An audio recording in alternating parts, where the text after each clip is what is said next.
George Blunt, everybody.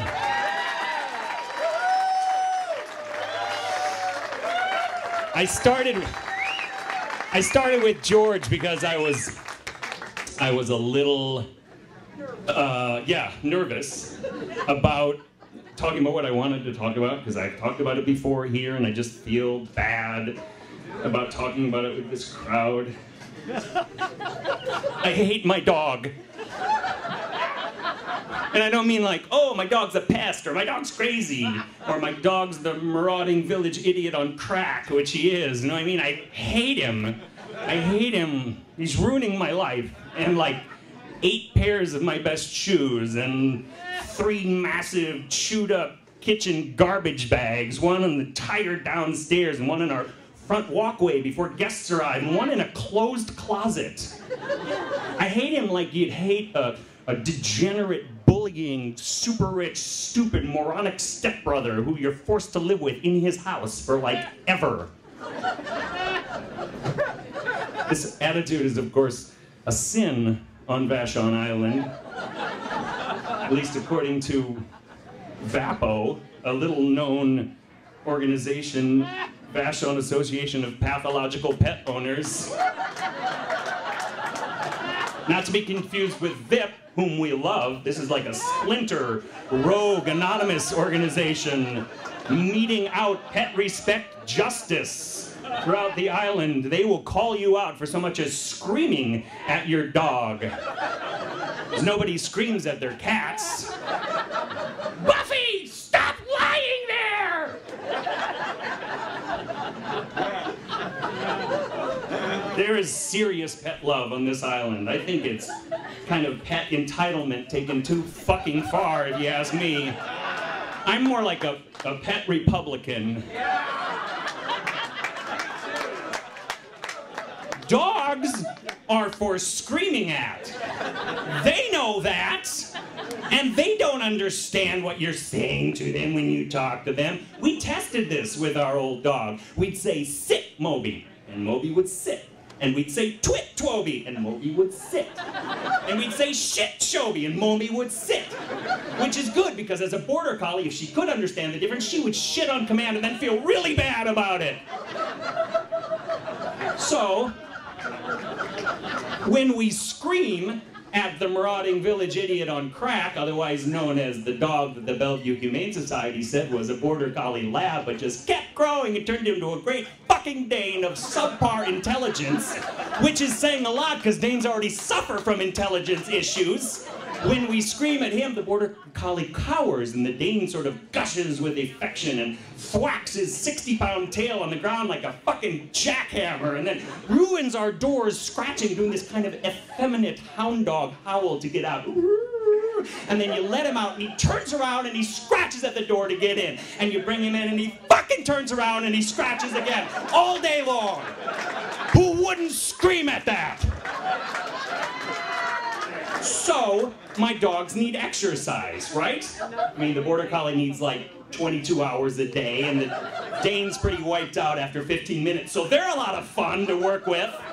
So I take them on a run, which is actually more of a pull. Ah! And I stop by a neighbor's house to say hello, and I leave them outside in their fenced-in yard. And I go in for like 2 minutes, and I come out, and the border collie is cowering, and the Dane's nowhere, and he comes running around. He's got something in his mouth, and what is that? Oh, it's feathers. And I look up, and it's a poultry fucking massacre. He has obliterated 5 of their 9 chickens in 2 minutes. And I'm like collapsing in horror and disgust and terror and further dog hatred. And I go inside, and I kind of whimper to the dog owner. I say, they have a moment of like, oh no, and then they get over it because, you know, even though they were raised as chicks by their 2- and their 4-year-old and were Christmas birthday presents and they were family pets with names, they're chickens. And I'm like collapsing and sweating and almost vomiting on the ground, and they're like bringing me water and a towel, and they call me later to make sure that I'm okay.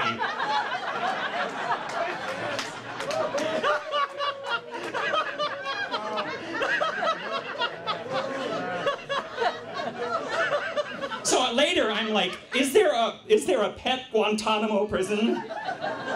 And I'm just glad that I don't get seen or apprehended by any of the plainclothes VAPO people who would like You know, there's seriously vote you off the fucking island. They're the pet Taliban.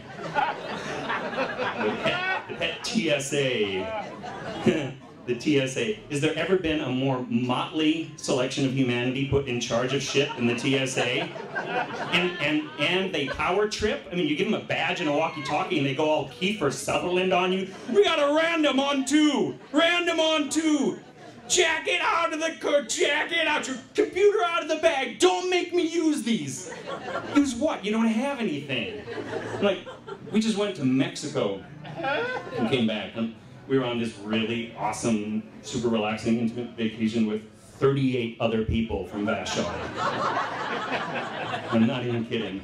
22 of whom were children. We were like a huge, roving, hairy, yet preppy commune, like doing emotional processing in the street and group decision making on where we eat, and the Mexicans would just laugh at us. And then we did a lot of drinking. The kids were drinking too, and the Mexicans were frowning at us, and we're like, what? We don't vaccinate either. Fuck you!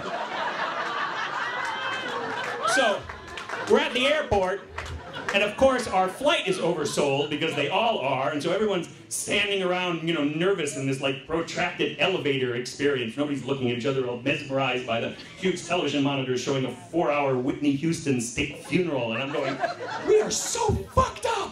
And the attendant is very, very nervous and desperate at this point. They're like, anyone with flexible travel plans, we'd like to offer you $1,000 in cash, and we'll give you first-class flights tomorrow morning. We'll put you up at the Four Seasons with dinner at the Canlis. We have massage and Botox and prostitutes. Please, please! And everyone's like, I already ate. I'm going on this flight. And so they call boarding zones 1 and 2. Zones 1 and 2. And this clearly non-English speaking guy goes up there with his wife and his 2 kids, and she shames him publicly. I said, zones 1 and 2, stand over there. And everyone around me is having this pissed off experience and reaction. This lady who seems so nice, she's like, God, what a jerk. Billy, stand next to me. It's like parenting on display. There's a dad in front of me with 2 little kids sprawled on the floor. An infant is clutching on to her 3-year-old sister's leg and biting it. And the toddler is like screaming and crying and laughing and kicking at the same time. And the infant is like flopping around like a pit bull on a stick. And you know, they're blocking traffic. And so all these Platinum Club dickheads who are supposed to board are like fuming, creating this toxic emotional environment, which I'm from Vashon, so I'm sensitive to. And the dad is like, Gracie, Claire, this isn't a fun game right now, which clearly from Gracie's perspective is dead fucking wrong. And she's like, fuck you, Daddy. And he's like, Gracie, am I gonna have to pick you up? And at that point, I so wished that they would allow guns in airports. I would have shot anyone just to get Gracie to fucking let go of Claire and let the Platinum Club members board. Fuck Gracie. So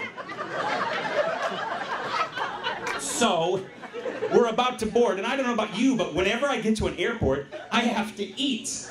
And it's not because I'm hungry, because when we left the house, I had like a gallon smoothie with almond butter in it, so I'm like, but we're driving through, and I'm like, Ruby, you want to stop at Bob's for a little something? She goes, yeah, and Mama sort of just rolls her eyes, and we go inside, and Ruby gets something that like should have been called gluten refined sugar surprise, and I get, you know, a totally unhungry, and I get like a 6,000 calorie ham and cheese croissant, because, you know, why not, right? So it's 30 minutes later, we're at the airport, we're about to board, and I study at that moment, I need to get more food, right?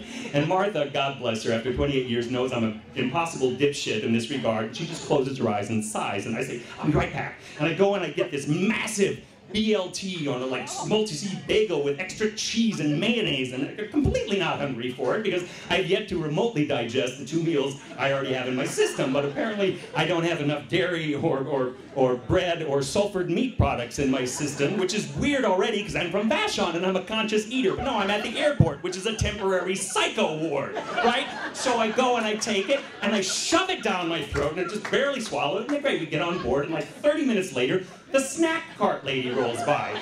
And I'm like, oh, maybe I'll get a little something. Because this flight is oversold, I'm sitting like 20 rows ahead of Martha and Ruby, so there's nobody there to give me any shit, right? So I'm like, wow, make some M&M's, maybe a cheese plate. Oh, a Thai wrap. Oh, what's this? A pre-cooked 1/4-pound Angus cheeseburger with all the condiments? Yes! Fucking cheeseburger. I can't even swallow it because the food is up to here. Those of you who know me, you know that I'm kind of a foodie. But I'm like a Tasmanian devil foodie. I'm like, ah, in the kitchen, and I don't always totally clean out very much right away. And, but yet big messes drive my wife batshit. So that's a functional marriage combination. There's not a therapist on earth powerful enough to help us process that shit. But anywho, in a move of great enlightened self-interest, she gives me the greatest Christmas present in the history of mankind. She gives me a Vitamix. I open it, and I have a 4-minute orgasm. It's the most powerful blender known to man on the history of the planet. And there's no cooking, there's no planning, there's no cutting, there's no measuring, there's no cleaning. You just throw shit in there, and you turn it on 1, and then you turn it up to 10, and you tamp it down, whatever you're Vitamixing, like the vegetables, or the fruits, or the meats, or the bones, or the cement. You just turn it on, and then you turn it up to high, and you let it go for like 3 minutes, and it'll turn anything into steaming hot soup just from the friction. And anyone who's come over to my house since Christmas, and some of you will attest to this, are met at the door by me going, "Try the Vitamix! Try the Vitamix!" I also got the worst Christmas present of my life this year. From my mom, I got a Kindle. And I know you're all like, I love my Kindle! But it's like, it makes no sense. What a great book. Tap, tap, tap. Let me go back a chapter. Tap, tap, tap. I have 80 books here. Tap, tap, tap. So, and the thing is awesome, right? But I'm already completely awesomed out by the true crack in my life, my iPhone. It's really bad. People come up to me and go, Kevin, how are you? And I'm like, let me check. I have a mood app. It's just loading. It's kind of slow today. I'll be right with you. I'm fine. It's so twisted, and yet it's so very, very good. It's like texting from anyone. It's like truffles.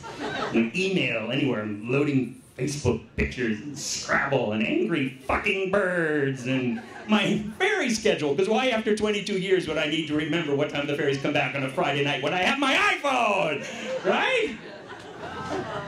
It's 2012, people. Weird shit is happening.